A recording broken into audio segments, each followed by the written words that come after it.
சோஸ்டம் friends, நம்ம தொடர்ந்து டிப்ரெஷனை குறித்து பார்த்து கொண்டு இருக்கிறோம். மோசையுடைய வாழ்க்கையை வச்சு நம்ம பார்த்துக்கிட்டே இருக்கிறோம். நம்ம இன்றைக்கி என்ன பார்க்க போகிறோம்னா, அப்போ இது வரைக்கும் அவங்க வந்து தான் விருத்த சேதன உதடுகள் உள்ளவன் அப்படின்னு மோசே தெரிந்து கொள்கிறார். அதுக்கப்புறம் தேவன் சொல்லுகிறார், தேவன் விடலை, நீ ஆரோனோட போய் பார்வோன் முன்னாடி நீ அதிசயங்களெல்லாம் நடப்பிக்க ஆரம்பி. ஆனால் அவன் இருதயம் கடினப்படும், ஆனால் நான் தான் கடினப்படுத்துவேன்னு சொல்லி அனுப்பிடுறார். அப்போ முதல்ல என்ன செய்கிறாங்க, நம்ம எல்லாருக்கும் தெரிஞ்சபடி கோலை போடுறாங்க, பாம்பா மாறுது, பார்வோனுடைய மந்திரவாதிகளும் பண்ணுறாங்க. இப்போ பார்த்தீங்கன்னா தொடர்ந்து இந்த காரியங்கள்லாம் செய்கிறது யாருன்னா ஆரோன் கோலை பாம்பா மாற்றுவார். அதுக்கப்புறம் தேவன் சொல்லுவார், நீ தண்ணியை போய் ரத்தமாக மாற்று அப்படிம்பாரு. மறுபடியும் அது ஆரோன் தான் செய்வார், தண்ணி ரத்தமாக மாறும். மூணாவது முறை என்ன நடக்குதுன்னு பார்த்தீங்கன்னா, ஆரோன் மூலமாக தவளைகள் வருது. தவளைகள் வந்து முடிஞ்சிருது. அதுக்கப்புறம் அப்பவும் பார்வோன் வந்து ஒத்து வரல. 4வது முறை ஆரோன் கையில் அந்த சாம்பலை எடுத்து தேவன் தூவ சொல்கிறாரு. அப்போ எல்லார் மேலும் எரிபந்தமான கொப்பளங்கள் வருது அப்படின்னு பார்க்குறோம். நீங்கள் 5வது காரியம் வந்து மோசே செஞ்சாரா இல்லை ஆரோன் செஞ்சாரா அப்படின்னே இருக்காது. வண்டுகள் வந்து உன் தேசம் எங்கும் பரவும்னு சொல்லிடுவார். தேவன் சொல்லுவார், அதே போல் வண்டுகள் வந்துடும் அப்படின்னு தான் நம்ம பார்த்துருப்போம். இப்போ பார்த்தீங்கன்னா வண்டுகள் வந்ததுக்கப்புறம் பார்வோன் வந்து கொஞ்சம் லேசாக ஒரு மனம் மாறுற மாதிரி அவன் வந்து சொல்லுவான், நீ வந்து என்ன செய்ய, இங்கேயே பலியிடு, நீ இங்கேயே வந்து உன் தேவனுக்கு ஆராதனை செய்யன்னு சொல்லும்போது மோசே என்ன தெரியுமா பதில் சொல்வார், இது வரைக்கும் ஆரோன் தான் பேசுவான். இப்போ மோசே யாத்ராகமம் 8:26, அதற்கு மோசே, அப்படி செய்யத்தகாது, எங்கள் தேவனாகிய கர்த்தருக்கு நாங்கள் எகிப்தியருடைய அருவருப்பை பலியிடதா இருக்குமே அப்படின்ட்டு முதல் முறையாக மோசே தைரியமாக பார்வோன் முன்னாடி தான் இருதயத்தில் இருக்கிறத வெளிப்படுத்துகிறார். அப்போ இது வரைக்கும் எப்படிப்பட்டவராக இருந்தார் மோசே? விருத்த சேதனம் இல்லாத உதடுகளாக இருந்த மோசே தான் மனசில் நினச்சது கூட கன்வீனியண்ட்டாக வந்து வெளியே சொல்ல முடியாத ஒரு மோசே இப்போ பார்வோன்ட்டே டைரெக்டாக உங்கள் தேசத்து அருவருப்புகள், அதாவது பன்றியோ இல்லை மற்ற மிருகங்களையோ நான் எங்கள் தேவனுக்கு பலியிட முடியாதுன்னு தைரியமாக சொல்கிறார். அப்போ இது என்ன ஆகுதுன்னா, மோசேயுடைய லைஃப்பை கொஞ்சம் கொஞ்சமாக கர்த்தர் இந்த அற்புதங்கள் மூலமாக மோசேயை கொண்டு தான் செய்கிறாரு. ஆனால் மோசே டைரெக்டாக செய்யலை. ஆனாலும் தான் செய்கிற ஒவ்வொரு காரியத்திலும் ஜெயம் கிடைக்குது, ஒரு முன்னேற்றம் இருக்குது, எதிராளி வீழ்ந்து போகிறான், நம்ம இஸ்ரவேல் ஜனங்களுக்கு அது நன்மையாக மாறுது, தேவன் கூட இருக்கிறாருங்கிறது மோசையை கொஞ்சம் கொஞ்சமாக தைரியப்படுத்துது. 6வது, மிருகங்கள் எல்லாம் செத்து போகும் அப்படின்னு தேவன் சொல்லுகிறார். அதே போல் மிருகங்கள் செத்து போகுது. இப்போ நம்ம பார்த்தோம் 7வது, மொத்தம் 7 காரியங்கள், மொத்தம் 7 அதிசயங்கள். அதாவது முதல்ல கோல் வந்து பாம்பா மாறுறது, அவங்களுக்கு முன்னாடி அடையாளமாக காட்டுறது. அப்போ 6 காரியங்கள் என்ன ஆகுது, நிறைவேறுது. இது எல்லாமே தேவன் ஆரோன் மூலமாக செய்கிறாரு. தேவன் சொன்ன வார்த்தையின்படியே நடக்குது. 8வது பார்த்தீங்கன்னா, உன் கையை வானத்துக்கு நேராக நீட்டு, கல்மழை பெய்யும் அப்படிங்கிறார். இப்போ யார் அந்த அற்புதத்தை செய்ய போறாங்க அப்படின்னா மோசே செய்ய போறார். அப்போ யாத்ராகமும் 9வது அதிகாரம் 22வது வசனத்துல, உன் கையை வானத்துக்கு நேராக நீட்டுன்னு தேவன் சொல்லுகிறார். 23வது வசனத்துல, மோசே தன் கோலை வானத்துக்கு நேராக நீட்டினான். அப்போ இவ்வளவு நாளா ஆரோன் செய்து கொண்டிருந்த காரியத்தை இப்போ மோசே செய்ய ஆரம்பிச்சிட்டார். இதுக்கப்புறம் யாத்ராகமும் 9:29 மோசே வந்து பார்வோன்ட்ட சொல்கிறான், நான் பட்டத்திலிருந்து புறப்பட்ட உடனே என் கைகளை கர்த்தருக்கு நேராக விரிப்பேன், அப்பொழுது இந்த கல்மேல ஸ்டாப் ஆயிரும், அப்போ இந்த பூமி கர்த்தருக்குரியது அப்படின்னு நீ தெரிஞ்சுப்ப அப்படின்னு சொல்கிறார். இப்போ இந்த அதிசயத்தில் பார்த்தீங்கன்னா மோசேயே அதிசயமும் செய்கிறாரு, மோசேயே பார்வோன்கிட்டையும் பேசுகிறார். அப்போ எவ்வளவு காலம் எடுத்திருக்குன்னு பாருங்க. ஒருவேளை இந்த அற்புதங்கள் எல்லாம் செய்யறதுக்கு ஒரு 2-3 வருஷம் ஆயிருக்கலாம், மேபி 5 வருஷம் ஆயிருக்கலாம்.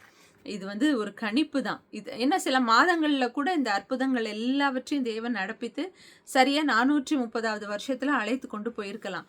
ஆனா இத்தனை வருஷமா, கிட்டத்தட்ட 80 வருஷமா மோசேயோடைய இருதயம் வந்து தான் விரும்பினதை செய்யவோ பண்படுத்தவோ இல்லை எதையுமே பண்ண முடியாதுன்னு நினச்சிட்டு இருந்த மோசைய தேவன் சில காரியங்கள் மூலமாக எப்படி தேவன் உருவாக்கி மாற்றிருக்காரு பார்த்தீங்களா?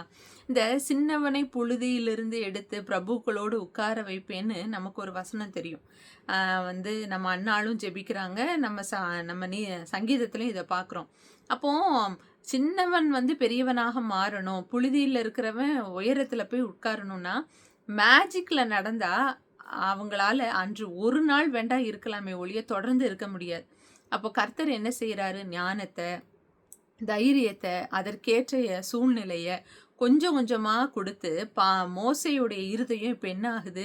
இப்போ நமக்குள்ளே ஒரு கான்ஃபிடென்ட், ஒரு தைரியம்லாம் வரும்போது நம்ம மைண்டில் ஏதாவது நம்ம கவலைகளை சுமந்து கொண்டு இருப்போமா?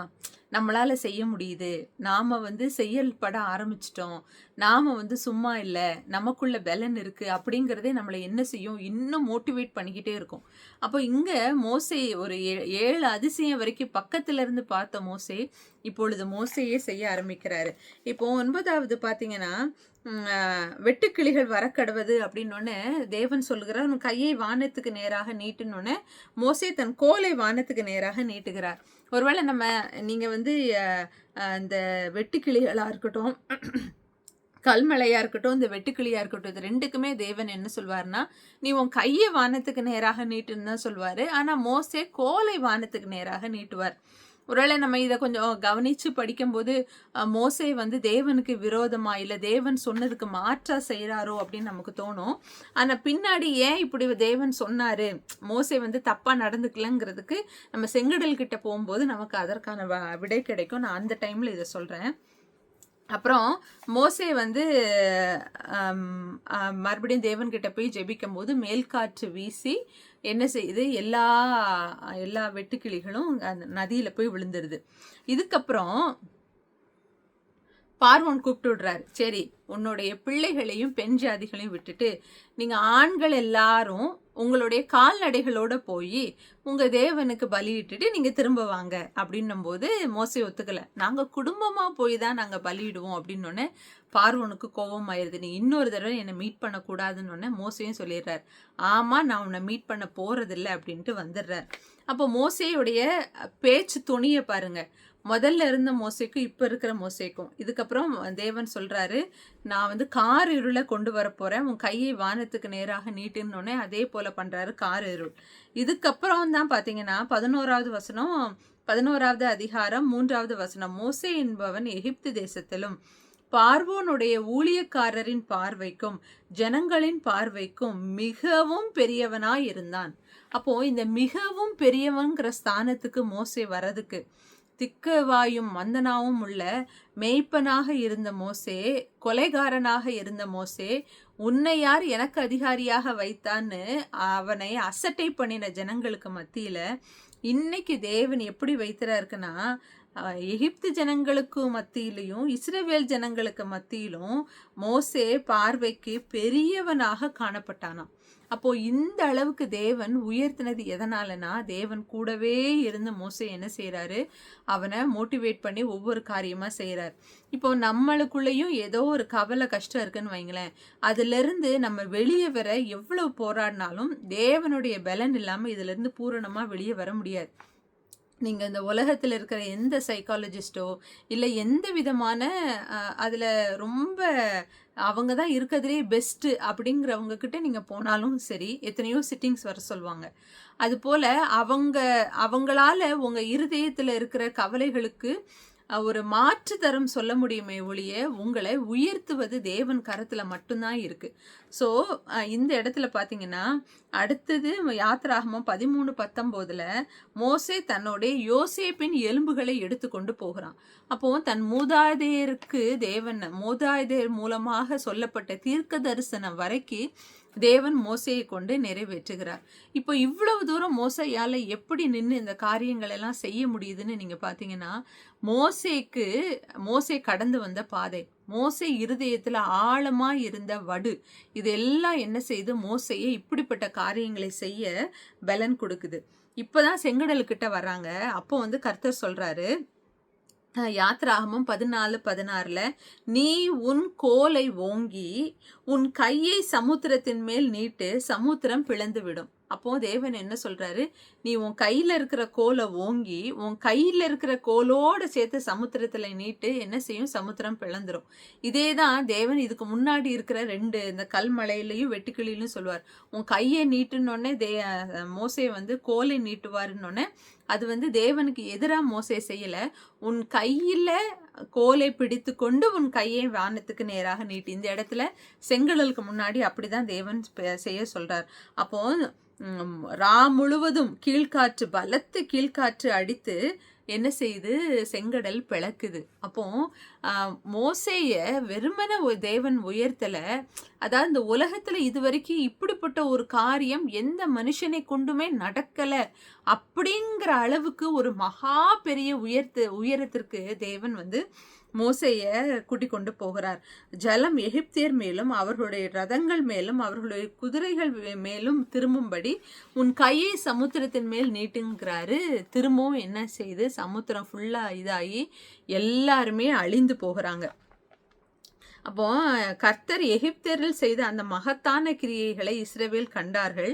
அப்பொழுது ஜனங்கள் கர்த்தருக்கு பயந்து கர்த்தரிடத்திலும் அவருடைய ஊழியக்காரனாகிய மோசேயின் இடத்திலும் விசுவாசம் வைத்தார்கள்.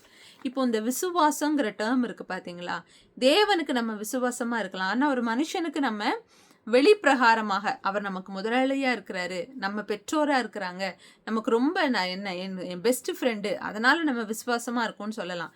இந்த இடத்துல மோசே மேல விசுவாசத்தை வைக்கிறதற்கு தேவனே உதவி செய்கிறார். ஏன்னா இனி ஒரு பெரிய காரியம் நடக்கணும்.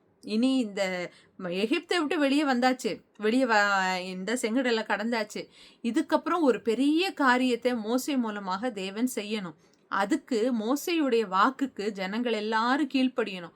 மோசே சொல்றதை எல்லாரும் அக்செப்ட் பண்ணணும். அப்ப என்ன செய்யணும், மோசே எல்லா ஜனங்களுக்கு மேலாக உயர்த்தணும்னு தேவன் இந்த பாதையில மோசையை நடத்துகிறார். நம்மளுடைய எல்லா விதமான வருத்தமான பாதைகளுக்கும் ஒரு பெரிய உயரத்தை தேவன் வைத்திருக்கிறார். அதுல வந்து நோ டவுட். உங்களுக்கும் தெரியும் தான், எனக்கும் தெரியும் தான். ஆனாலும் நம்ம ஒரு பிரச்சனைக்குள்ள போகும்போது நம்ம வந்து அதை சிந்திக்க முடியாத அளவுக்கு இந்த பிரச்சனை நம்மளை அழுத்துது. இங்க பாத்தீங்கன்னா மோசையுடைய 80 வயது வரைக்கும் அவன் சுமந்து கொண்டு வந்த பாரத்தை தேவன் அடுத்த சில வருஷங்கள்ல அதை நினைக்க கூட முடியாத அளவுக்கு மோசை இப்ப பிஸியா இருக்காரு. அவருக்கு வந்து எகிப்தில போய் சங்காரம் பண்றதா, எகிப்தில் இருக்கிற காரியங்களை பார்க்குறதா, இஸ்ரவேல் ஜனங்களுக்கு இன்னும் பலனை கொடுக்கறதா, தேவனோட போய் ஜெபிக்கிறதா, இன்னும் அற்புதங்கள் செய்கிறதா, திரும்ப போய் தேவன் கிட்ட இந்த காரியங்கள் எல்லாத்தையும் திரும்ப எடுத்துக்கோங்கப்பா அப்படின்னு எகிப்துக்காக ஜெபிக்கிறதா. அவர் ரொம்ப பிஸியான மனுஷரா, ரொம்ப அங்கும் அதாவது ரொம்ப கான்ஸ்டண்டா அவர் வந்து இதெல்லாம் பத்தி யோசிக்க முடியாத அளவுக்கு ஒரு இடத்துல தேவனை வந்து இப்போ வச்சுட்டார். இப்போ இதுக்கப்புறம் மோசையுடைய பணி வந்து இன்னும் பெரிய பணியாக மோசே வந்து நடத்த போறார். அவளுக்கு வந்து ராஜான்னு தான் பெயர் வைக்கல, ஆனா அவர் மூலமாகத்தான் இந்த மொத்த ஜனங்களுமே நடத்த போறார். அவ்வளவு ஒரு பெரிய பொறுப்பை மோசேக்கு கொடுக்க போறார். அப்போ அந்த ஜனங்கள் மேல ஒரு பாரத்தை அந்த டிப்ரெஷன் மூலமாக தேவன் கொண்டு வந்தார். இப்போ மோசேக்கு ஒரு பெரிய சந்தோஷம் இருக்கும். நாம வந்து இந்த ஜனங்களை நடத்திட்டோம், தேவன் சொன்ன வார்த்தை என் வாழ்க்கையில என் மூலமாக தேவன் நடப்பித்துட்டார், என் முன்னோர்களுக்கு சொன்னதை என் மூலமாக தேவன் நடப்பித்துட்டார். அது மட்டும் இல்ல, என் காலத்துல முதற் பேரான எல்லாரையும் பார்வோன் கொன்னாய், அதே என் கண்களுக்கு முன்னாக அவன் முதல் காரங்களை கொல்றதுக்கு தேவன் என் மூலமாகவே அந்த காரியத்தை இஸ்ரவேல் ஜனங்கள் லைஃப்ல நடக்க விடாம தடுத்தார் அப்படின்ட்டு மோசையுடைய லைஃப்ல திரும்பி பார்க்க டைம் இல்லாத அளவுக்கு அவன் முன்னேறி போறதுக்கான காரியங்கள் அவ்வளவு இருந்தது.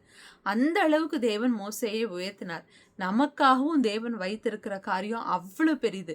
நம்ம முன்னேறி சென்று அதுக்கே டைம் இல்லாத அளவுக்கு தேவன் நம்மளை உயர்த்த வல்லவராக இருக்கிறார். இனி இப்போ கடந்து வர்ற பாதையை பார்க்காதீங்க, ஒரு நாள் தேவனுடைய சந்திப்பு நம்ம வாழ்க்கையவே மாத்திரும். அவ்வளவுதானா? மோசேடைய லைஃப்ல இனி எந்த பிரச்சனையுமே இல்லையா? அவர் வந்து நல்லா இருந்தாரா அப்படின்னா, இதுக்கப்புறம் தான் ரியல் மோசேயே வெளியே வரவே போகிறார். இதுவரைக்கும் எதிரிகள் முன்பாக இருந்த மோசே வேற, இனி சொந்த ஜனங்களுக்கு முன்பாக நடக்க போற மோசே வேற. தொடர்ந்து பார்ப்போம். God bless you.